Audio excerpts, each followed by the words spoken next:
On se retrouve en ce début juin pour une nouvelle vidéo sur les taux de crédit immobilier. Donc je vais vous partager mon écran. Hop.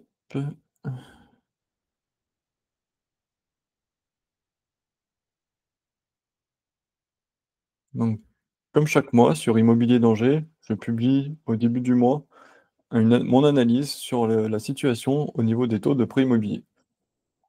Donc ce mois-ci, dès l'introduction, on dresse un constat. Depuis le 1er février 2025, les taux sont quasi stables.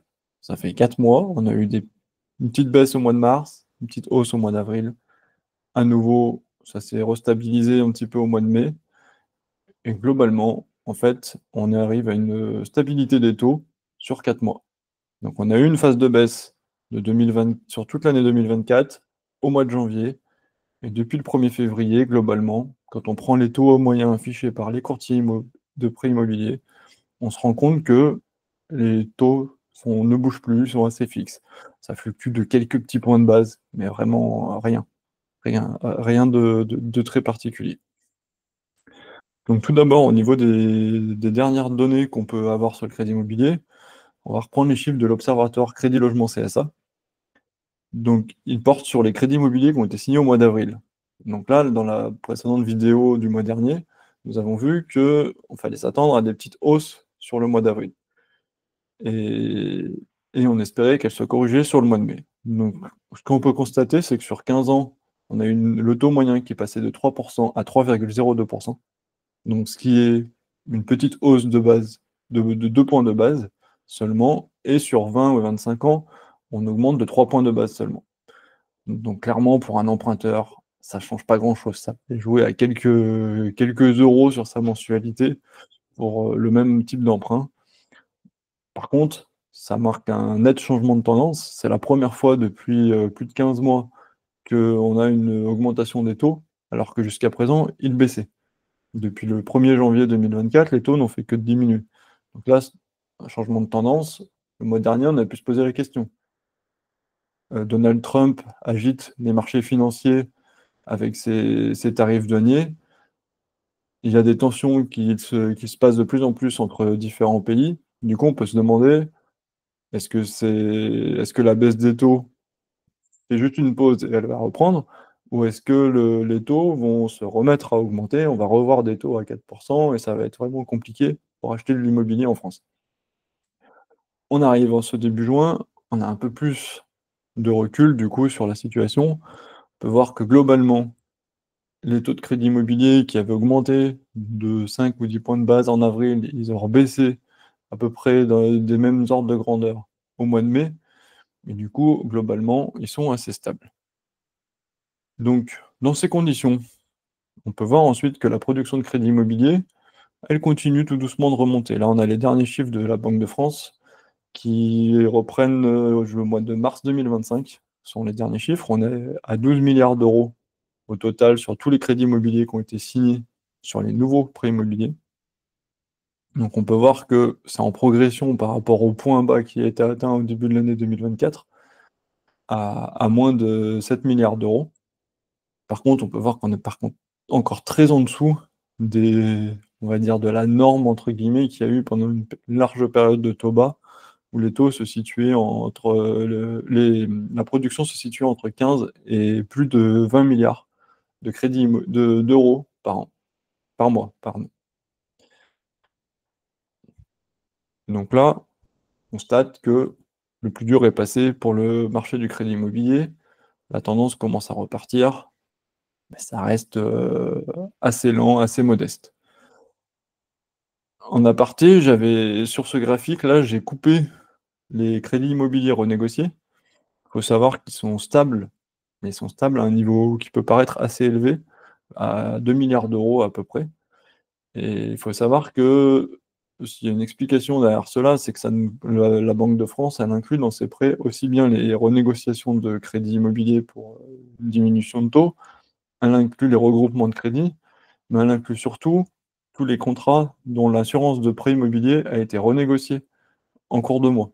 Donc, c'est-à-dire que vous avez un emprunt que vous remboursez depuis 3-4 ans, vous voulez profiter de la loi Lemoine pour changer facilement votre assurance emprunteur et bénéficier de bien meilleures conditions et un tarif bien plus bas, vous faites une demande de changement d'emprunteur, hop, vous rentrez dans les chiffres de la Banque de France au niveau des crédits renégociés. Donc ça explique pourquoi, malgré des taux qui restent élevés, il n'y a pas 2 milliards d'euros de crédits immobiliers qui sont juste rachetés. Ça inclut les prêts qui sont modifiés suite à la changement d'assurance emprunteur. On reverra d'ailleurs un peu plus bas tout à l'heure que l'assurance emprunteur, c'est vraiment un levier très important après le taux d'intérêt sur lequel vous devez jouer et vous devez être très attentif à ça avant de demander un financement. Donc, suite à cette augmentation de la production de crédit, on peut voir que l'encours des crédits à l'habitat augmente. C'est d'autres chiffres publiés par la Banque de France. Qu'est-ce que ça signifie? Ça signifie que la dette immobilière des Français, elle continue d'augmenter. Sur les années 2010 à 2020 jusqu'à 2023, on avait une forte augmentation de la dette immobilière. Tous les mois, la dette globale de tous les Français pour les biens immobiliers qu'ils achetaient, elle augmentait de 5, 6, 7, parfois plus de 8 milliards d'euros par mois. Avec la hausse des taux qui a commencé au printemps 2022, on peut voir que tout de suite, il y a une accalmie sur cette variation de l'encours jusqu'à début de l'année 2023, où les conditions de crédit immobilier sont devenues assez difficiles. Et là, on a eu un encours qui est passé négatif. Qu'est-ce que cela signifie? Ça veut dire qu'il y a plus de personnes qui remboursent du capital sur leur crédit immobilier existant que de nouveaux crédits qui sont signés tous les mois. Donc cette tendance, elle a duré un peu plus d'un an. C'était assez symbolique, hormis la période Covid de mars 2020.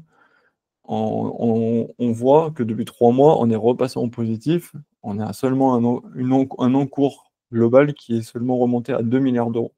Donc on est très loin des 6, 7, 8 milliards qu'on a pu avoir il y a quelques années. Mais globalement, les Français continuent de se remettre à nouveau à s'endetter pour de l'IMI plus que de faire des remboursements de crédit. Autre point, on va vers une bonne nouvelle, c'est que la Banque centrale européenne, elle a entamé un processus de baisse de ses taux directeurs, et donc des baisses des taux auxquels les banques peuvent emprunter sur les marchés depuis 2024. Il y a eu une dernière baisse de taux au mois d'avril et on a une nouvelle décision de politique monétaire qui doit être annoncée le 5 juin. Et donc le 5 juin, il est fort probable, étant donné que l'inflation continue de diminuer en Europe, qu'on ait une nouvelle baisse des taux. Il faut savoir qu'en Europe, on a un taux d'inflation global qui est dans l'ordre de 2,4%. Donc on est assez proche des 2% voulus par la BCE, ça suit la bonne tendance, mais on a de fortes disparités. En France, on a le taux d'inflation le plus bas, on est à 0,9% sur un an, alors que dans d'autres pays, on est encore à plus 3 ou plus 4%. Et globalement, les prévisionnistes sont assez optimistes sur le fait que la Banque centrale européenne continue à diminuer ses taux pour éviter l'effet inverse, c'est-à-dire que l'inflation, elle rebaisse fortement sous les 2%. Donc à un moment donné, il va falloir continuer à relancer un petit peu la dynamique pour que l'économie se relance et éviter une inflation trop faible. En attendant de voir ce que décide la Banque centrale européenne, donc je pourrais mettre à jour cet article dans quelques jours pour confirmer ou invalider cette hypothèse de baisse des taux de la BCE. On peut voir que les taux de crédit immobilier moyen annoncés par différents courtiers, ils sont assez stables. Là j'ai pris les relevés au 1er juin 2025 et comparé à ceux que j'avais relevés le 1er mai 2025, chez la plupart des courtiers, c'est stable et on voit quelques petites hausses ou une petite baisse.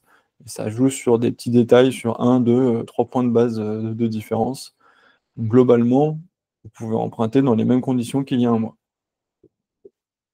On peut voir notamment, par contre, que différentes banques continuent d'être assez agressives et se faire une forte concurrence sur certains profils. Comme toujours, les profils les plus demandés sont les meilleurs dossiers avec les personnes qui ont des bons revenus, un apport conséquent, qui vont faire des investissements, des placements ou prendre d'autres produits de la banque. Et donc pour ça, on peut voir que dans le tableau que je mets à jour régulièrement sur Immobilier d'Angers, le tableau des meilleurs taux, il est possible d'avoir des taux bien plus bas que ces taux moyens. Il ne faut pas hésiter à faire jouer la concurrence entre les banques. Donc, soit vous allez vous-même démarcher toutes les banques une par une, soit vous faites appel à un courtier qui va se charger de la négociation pour vous. Il va déjà avoir accès à la grille des banques, savoir lesquelles seront les taux les plus bas selon votre profil.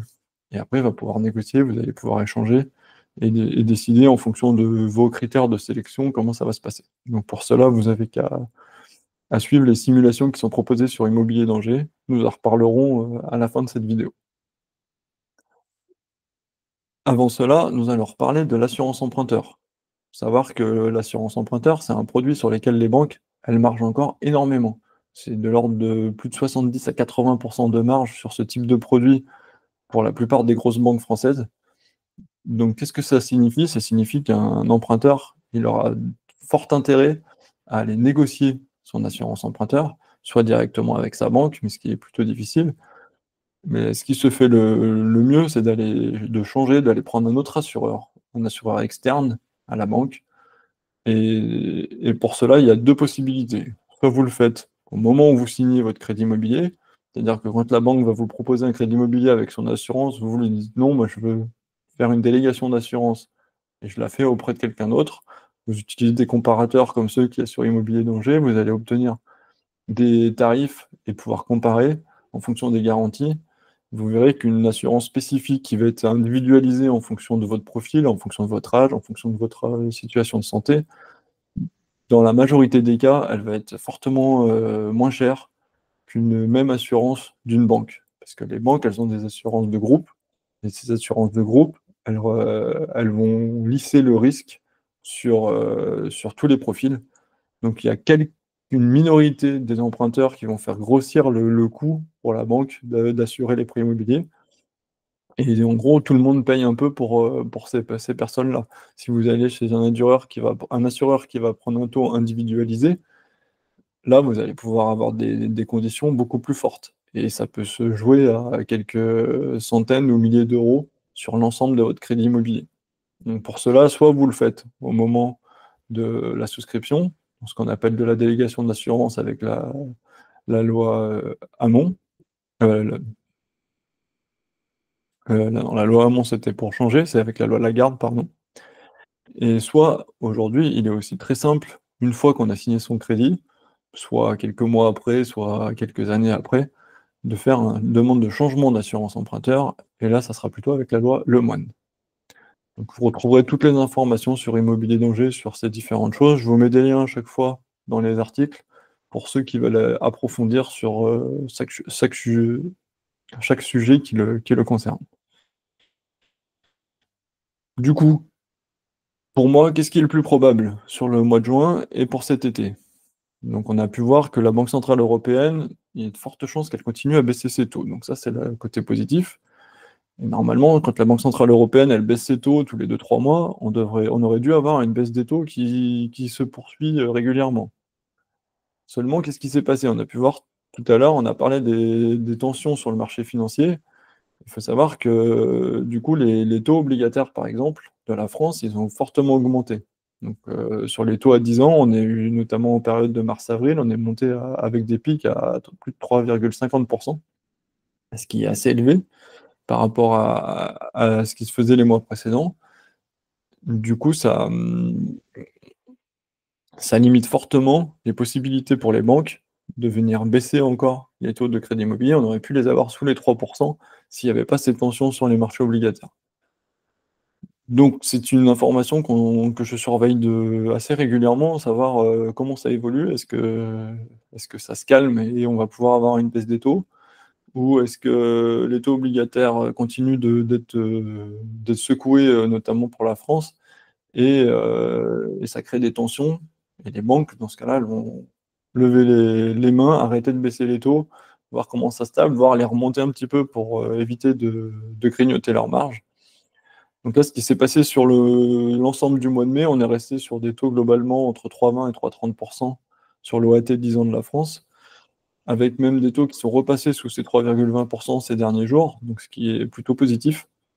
Donc ça sera à voir. Donc dans ces conditions, on pourrait voir quelques banques décider de baisser un peu les taux là au mois de juin, de manière à faire un dernier effort avant l'été et de mieux se positionner sur le marché. Il faut savoir après qu'en juillet-août, les banquiers ils font comme nous, ils prennent des vacances et il se passe en général pas grand-chose, sauf gros changements sur les marchés financiers, il se passe pas grand-chose au niveau des taux.